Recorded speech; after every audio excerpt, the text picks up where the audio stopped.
So the trade deadline is approaching. It's in about 2 weeks. It's March 25th. So Lev, what are some moves that you think are going to happen?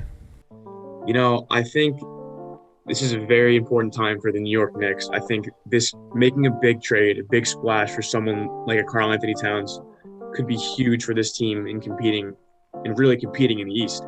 Now, we look at the Knicks as a team right now, I think fifth or fourth seed. They have a winning record. They're above 500 finally, and they're going into the All-Star break, looking pretty confident and pretty happy about how the season's going so far. But no one's looking at the Knicks right now as a competing team in the playoffs. They're looking for a team that could maybe put up a good first round. Nowhere past that. If you add a guy like Karl Anthony Towns or a different guy like Bradley Beal or a superstar to this team, you now start to think about the Knicks as a team with potentially two All-Stars with Julius Randle as a team that could really compete in the East and make some noise. Yeah, I could definitely see that. I don't think they're going to get Beal. I think he's staying in Washington. He seems very loyal to them. But Towns is a serious possibility. Because how many big men careers have the Timberwolves wasted? Kevin Garnett, Kevin Love, they didn't get championships till they left Minnesota. Now, while the Knicks aren't close to a championship right now, not exactly, Towns brings them a huge step forward. What would they have to give up? Probably like Mitchell Robinson, Ntilikina, and firsts. But I think that's a price they're willing to pay. You're getting a top 3 center in the league. Why not? And like I said, the Timberwolves just wasted so many careers. He probably wants out of there. He's just not saying it. Yeah, I definitely agree with you. I don't think that situation on the Timberwolves that anyone wants to be a part of that, especially a young superstar like Karl Anthony Towns, who, maybe a new situation could be perfect for him coming up. Agreed. Definitely agreed. I can move to now another possibility. I think, a lot of the times we've talked about, a lot of the past off seasons, I feel like the 76ers are always players, towards the deadline, they're always rumored to get some big players. Could this be the year that we see them get someone like a Kyle Lowry? I think, on the Raptors right now, Kyle Lowry, he's playing well, but at the same time, that Raptors team is not living up to expectations.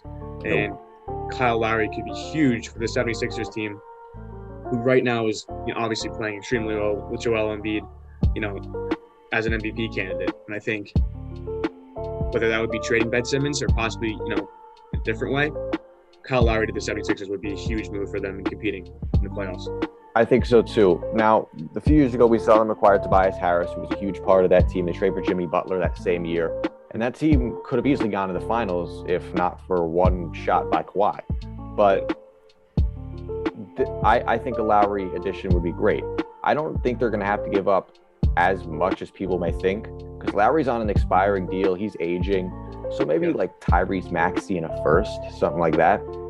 I think that makes them they're bigger contenders than they already are. That doesn't make them a lock for the finals. You still got to get through Brooklyn. You got to get through Milwaukee. But that gives you a much easier path to the finals. If you get a leader like him on your team, I think that'd be a great move for Philly. And I think especially with, his experience in the finals, winning just a few years ago with the Raptors, and, just the way that he really helped that team with his veteran presence in the playoffs. You couldn't not want a guy. And we talked about how, Chris Paul with his veteran leadership Definitely that he's brought to Phoenix, and someone like that for the Sixers, like Kyle Lowry, could be huge for them in the playoffs. Definitely. So another guy I have here, Victor Oladipo. So we know we just got traded recently, part of the Harden deal, and he's rumored to have really wanted to go to Miami for, I think, a few years now. Yeah. And I think the Heat are at a point where they've been playing better recently. They started off really poor, with Jimmy Butler's injury and everything like that from there. But I think Oladipo to them wouldn't be a terrible move. Now, it's kind of questionable whether they want to do it now because of, Oladipo's contract and he's going to become a free agent. But I think that's an interesting thing to look at for the Miami Heat, whether they'd have to give up, maybe Tyler Hero, Duncan Robinson, or something like that. Yeah. Now, I think Kendrick Nunn would be the piece there. I think he'd be the main piece. But the question with Oladipo is he going to want to be there? And like you said, are they going to want to pay him? He's turned down multiple contracts because he's betting on himself to get a max contract this coming offseason. He turned down short maxes. He turned down 2 years, 45, not a max, but damn close to it. So he turned that down from the Rockets. He turned down, I believe it was, I'm not sure how much it was from the Pacers, but it was like a short max from them. And he just seems to really want to bet on himself. And it's not a good idea. He's been hurt. He doesn't even look like he's really fully recovered from that, from the big injury. So I think going to Miami, it would be a good chance to prove himself that he can win on a team by himself. Not by himself, I'm sorry. They have to have Jimmy and Adebayo, but he can provide to a team. And we know he can. The Pacers were the 4 seed a few years ago. They took LeBron to 7 games in the first round. Yep. He's a great player. He's just got to prove he's healthy. Yeah, definitely. I agree with you 100%. And, Oladipo, the sky's the limit for him, obviously, if, when he's healthy and when he's performing at an all-star level, like we've seen in previous years. Definitely, yeah, definitely. So another guy we could talk about here is Kristaps Porzingis. Now, as somewhat of a Knicks fan myself, obviously the trade looks good for them now.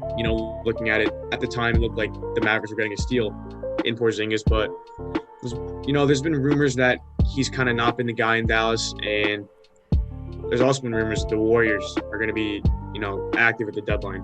Now, I'm not saying a move to Porzingis to Golden State is likely, but I think if that were to happen, obviously it'd be huge for Golden State, teaming him up with, Draymond Green, Wiseman, and Curry, if they don't have to give up one of those pieces, obviously. But that would be, obviously a really good addition for them. That's interesting. I don't think I've heard anything about it to Warriors. I've heard that the Mavs are supposedly shopping him. The guy I think that would kind of fit a trade for him is the Mavs would have to give up more, but is trading for a guy like Karl Anthony Towns. Because it would probably be Porzingis, like Josh Richardson, in a much later first, because their picks are all in New York right now. But that would be an interesting one, because Towns, of course, he's the Timberwolves' worst team in the league. The Mavs are going to want to contend sooner rather than later. I think pairing Luka and Towns would be a great move. I don't think they're going to do it. I think Porzingis is going to be the main guy there until they lose confidence in him. But I don't think that's happened yet. So I think he's staying put, but I think that's something that could happen. Yeah, 100%. Now, I want to talk about the Celtics. Now, my big prediction right now is that they're going to stay put. Why? Because they always stay put. The one time they pulled the trigger was Kyrie Irving. That trade didn't end up well. The pick it was Isaiah Thomas and it was essentially Isaiah Thomas, Ante Zizic, and a Nets first-round pick. That Nets first-round pick became Colin Sexton, who's one of the more underrated guys in the league still. He's averaging like 27 points a game. Mm-hmm. And another reason I say that they're going to stay put is because you have every time there's a big star available. Right now is Nikola Vucevic. He's not going anywhere. He's not going anywhere. It's not going to be Boston. It won't be anywhere. And it really won't be Boston, because anytime there's a big star available, Jimmy Butler, Anthony Davis, they don't pull the trigger. Young Jaylen Brown and 2 firsts for Jimmy Butler was supposedly the offer. They turned that down. And it really all leads back to Danny Ainge just not being a great GM. Let's call it what it is. He's riding off of a 2007 championship, a 2007-2008 championship, and a good trade he made in 2013. What else has he done? If he didn't make the trades he did in the 2007 offseason, he would be out of a job right now. They won 24 games in 2007. That's pathetic. You have Paul Pierce, who at the time was one of the best players in the league. You had to surround him with Kevin Garnett and Ray Allen to win a championship. What does that kind of tell you about Danny Ainge's team building? He did not build a good team around Paul Pierce, so he had to really scramble that offseason. It paid off, but he's also been riding on that championship for 13 years now. And he's one of the most praised executives in the league. Why? He's done those 2 things. He's made the trades that offseason. He traded Garnett and Pierce in 2013. Now, you can also look at his drafting history. It's okay. Brown and Tatum, they've turned out well. You had guys like Marcus Smart, who just replaced, who's a glue guy, which is good. But he just replaced Avery Bradley, who's another glue guy. So it doesn't really matter.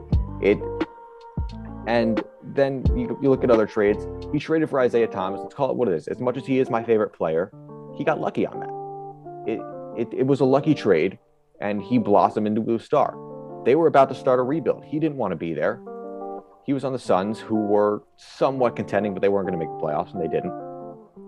But they were on the brink of starting a rebuild. They had the picks. They were just going to go forward with it.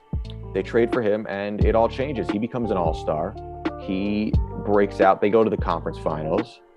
And then you look at some other things. There was another supposed trade that he was about to make. He was supposedly about to trade 5 firsts to trade up for Justice Winslow, who at the time that made sense because he was a really hype prospect. And he was about to trade up to the Hornets pick. And 2 of the picks in there were going to be the Nets firsts. Those picks became, I believe, Jason Tatum and Colin Sexton. So can you imagine how different they would be right now if the Hornets accepted that trade? Thank God Rich Cho and everyone in that organization at the time was complete dumpster fire. But just the Celtics staying put all leads back to all of that, how Danny Ainge just is not that good of a GM, and he needs to stop getting the praise. I think if they don't win the finals within the next few years, he's out. Yeah, I mean, you laid it all out there. I know as a Celtics fan, you know firsthand what's gone on with the higher level people in that organization. Yep.